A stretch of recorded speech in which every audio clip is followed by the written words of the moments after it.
Can't get enough of Kelly and Ramya? We're now on YouTube for you to indulge in highlights from our show.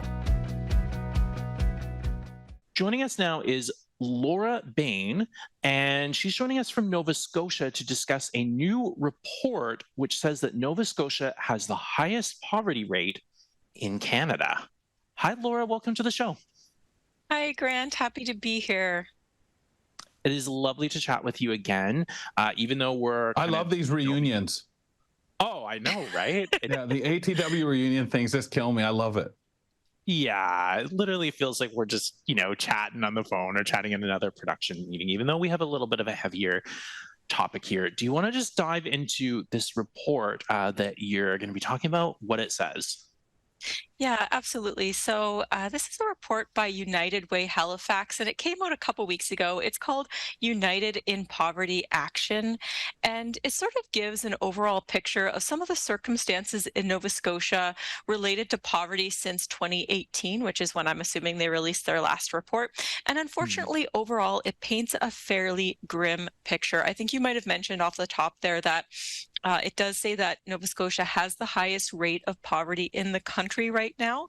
And it talks about some of the ways that this is manifesting, with one of the ways that people, I think, are most acutely aware of being housing insecurity that we're seeing here. So just to give an example of something that's in the report, between 2019 and 2023, so over sort of a 4-year period, the number of people who were sleeping rough or unhoused in Halifax went from 269 individuals to 1,082 individuals. So that's a quadrupling in that time period. And of course, that's not counting, folks who are hidden homeless. It also looks at things like food insecurity. It tells us that Nova Scotia has the second highest rate of food insecurity in the country, and that there's been nearly a 20% increase in food bank usage since 2019. So all of this is just sort of the evidence of the situation. And as I said, how this poverty that it talks about is manifesting. Laura, it's so surprising to me because as an Ontario person, and I'm not even going to get into the haves, nots in the way Ontario is viewed in anything, that's a whole topic of itself, and some of the privileges or things we have, but some of the people will argue about the population here. But one of the things I've had to hear for years, since I've come from Quebec even as a child, is people wanting to go west out to BC. Oh, it's like it's the promised land. And in more recent years, out east. Everybody loves the idea of living near the ocean and living out in Nova Scotia. I know so many people who have transplanted themselves, and you start scratching your head saying, well, what's going on, and how does this contribute, if at all, to some of the things you're describing here? So what are some of those reasons that they're pointing to that make things so dire in Nova Scotia?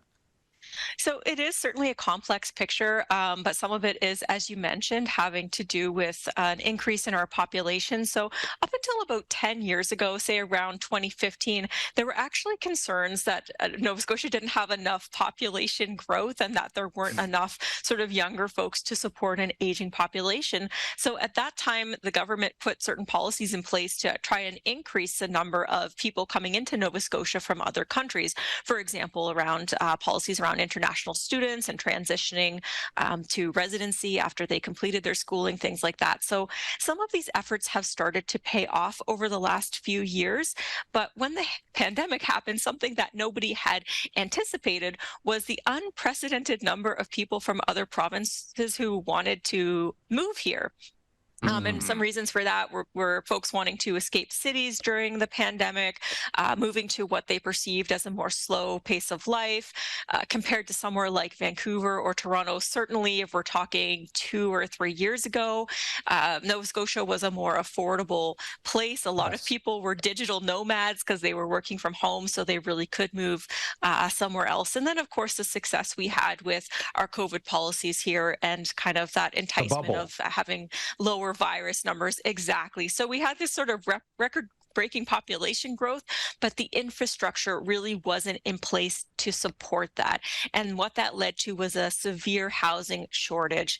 And this meant that landlords can increase rents. So there's been a lot of things like rent evictions, which I know have been an issue across the country, and people having to really stretch beyond their means to put a roof over their heads, or in the worst case scenario, not being able to stretch far enough, not having anything at that lower end, and becoming unhoused.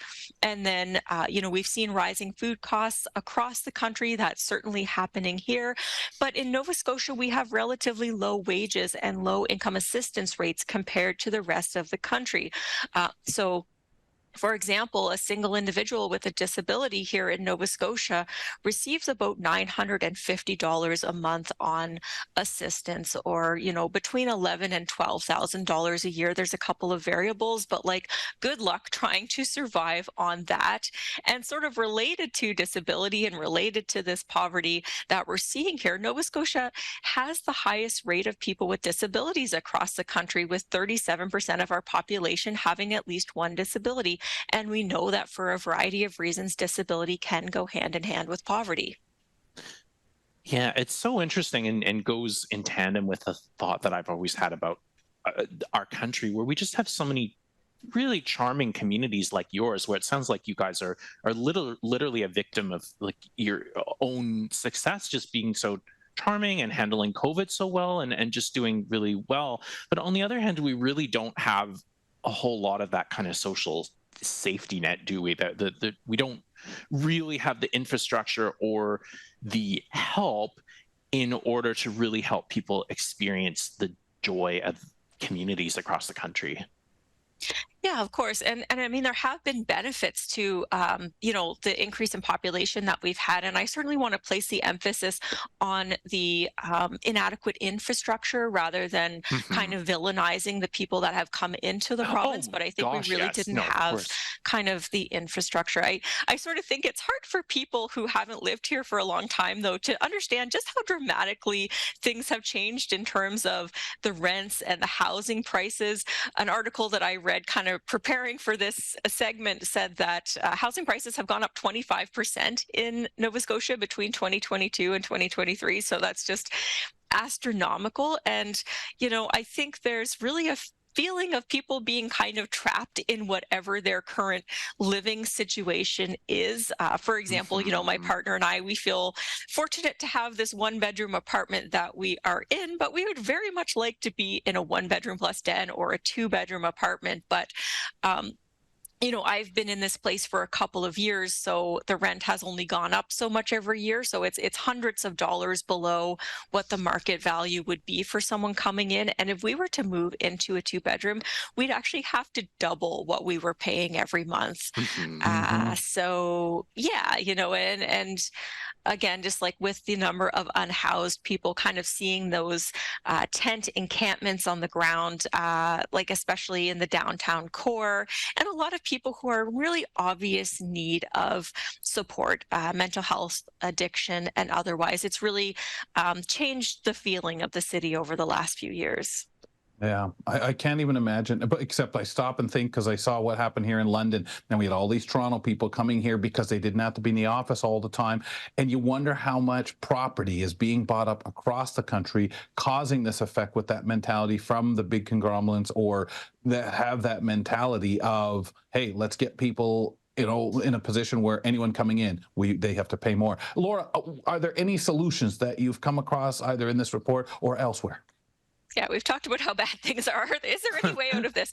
Well, the report talks about the need for changes that emphasize human rights, equity, and decreasing income disparity. I totally agree with that, although it's a little bit vague. It talks about increasing resources for organizations working at the advocacy and community level.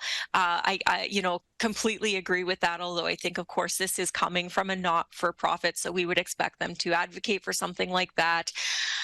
As I said, 37% of Nova Scotians have a disability, and looking at that current level or lack thereof of support, I think that a dramatic increase in the funding that people are receiving would be a step in the right direction. And I personally think that that should come through the Canada Disability Benefit, because that has talked about lifting people out of poverty. I know there's no number tied to it right now, but kind of getting people above that market basket measure.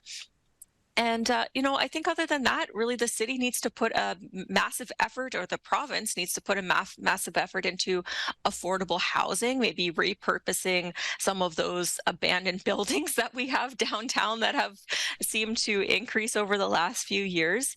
And I think, increasing access to healthcare, because we know there's this complex bidirectional relationship between access to healthcare and poverty, including mental health and addiction supports, but also, lack of a family doctor and people maybe not being able to work, for example, because they are experiencing a health issue that's been ongoing. Well, absolutely. If you're experiencing homelessness or you're experiencing a health issue and can't get proper care, that pretty much is the focus of your life, which I think people don't quite understand when they're not willing to do anything about it.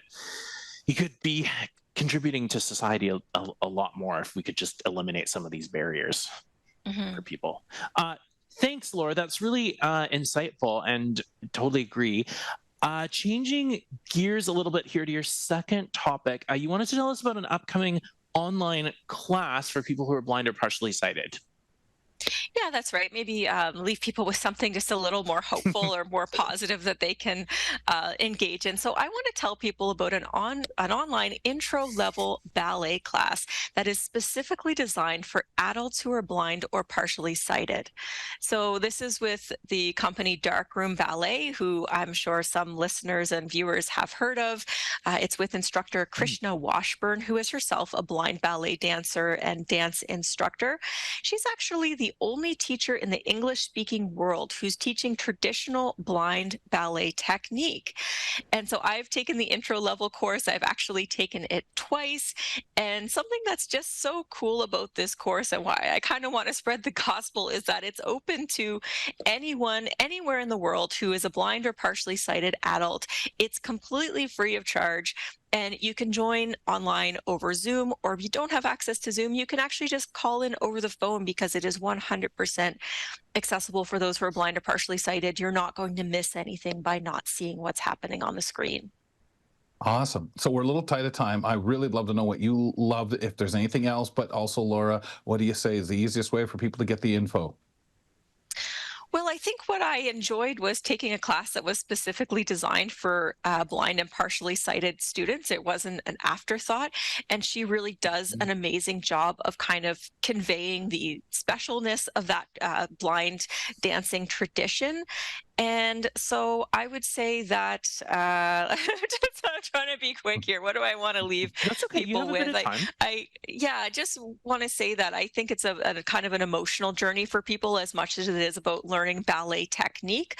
But it is quite a challenging course, and you have to be committed to showing up every weekend to doing your rehearsals, which I found difficult. So I would say, sign up for it if you feel prepared to do that. But apart from that, there's really no previous dance experience required. It's assumed you have no level of knowledge on that, and it is open to people of quite different fitness levels. So if folks want to know more, there's a new cycle starting right at the beginning of March 9th, and they can go to darkroomballet.com to find out about that particular class or any other classes that they are offering that might be of interest. Fantastic.